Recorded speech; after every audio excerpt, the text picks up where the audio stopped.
And what's the difference between the U.S. debt and the debt that African nations own? Because the U.S. debt doesn't keep the U.S. from being one of the leading powers of the world, but then African nations can't make it because of that debt that is strangling them. Should I talk? Okay. The first question is a very important question. What makes African and third world debt different from the American debt? Number one, America is never going to pay its debts. It doesn't have to. Its debts are in its own currency. We can simply print it. The African debt is not in its currency. The African debt is in U.S. dollars. Africa has to earn the U.S. dollars, and the only way it can earn the U.S. dollars is not to be assassinated for growing its own food and becoming independent and doing something that the United States does not like. The principle underlying the foundation of the World Bank, the International Bank for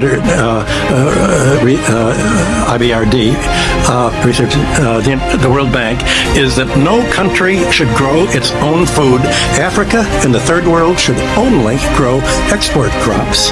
Export, in order to have an oversupply of cocoa and other tropical raw materials, to keep down the price, they must buy their grain from the United States or Europe, so that if they do something that we don't like, we can do what America tried to do to China in the 60s. We can sanction them. We can say, we're going to starve you. We're going to not export any grain to you. So owing their foreign debt in dollars means that they have to somehow sell something that the United States wants, not what they want.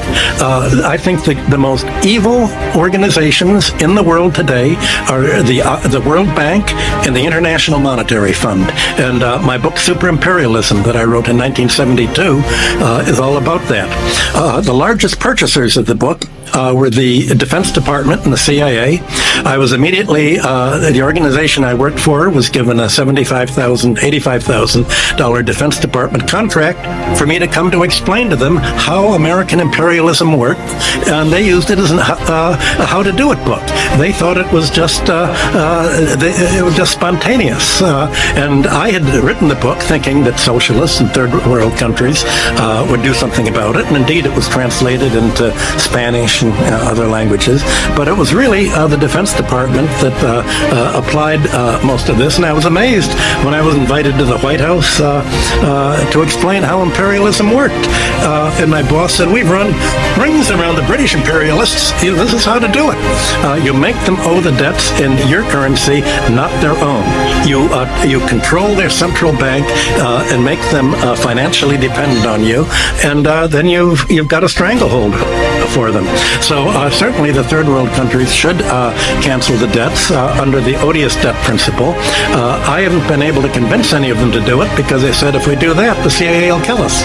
So how do you break that cycle? That's a problem I've not been able to solve.